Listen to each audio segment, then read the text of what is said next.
Drew with Guns America. I'm at SHOT Show 2025. I'm at the Mossberg booth, and I'm holding the brand new 940 Pro SPX. It's a tactical shotgun.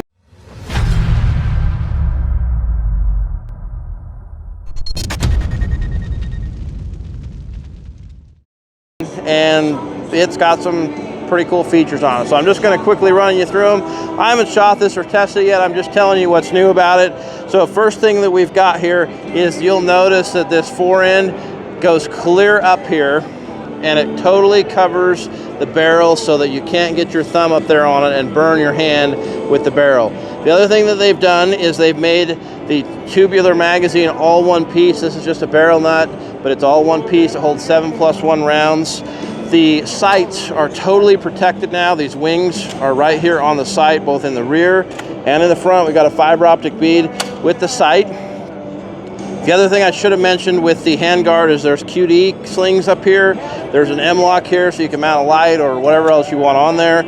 And it's the same on both sides. Now, notice this, we got a Velcro shell holder here by Vangcomp. It comes mounted on the gun just like that. We've got a QD sling back here in the back, and then of course there's the spacer system in the stock to make sure it fits everything. Oversized controls on everything, so oversized bolt handle, you got the oversized bolt release. The follower in here is all welded up so it doesn't grab your hand when you're loading shells. Pretty cool. Once again, this is the Mossberg 940 Pro SPX. It's a pretty handy little shotgun. You can go to Guns America to learn more about it. We'll have a full write-up there with the specs and price and all that stuff. Make sure you like, subscribe, and share, comment, hit that notification button because we have a lot more content coming from SHOT Show 2025 for you.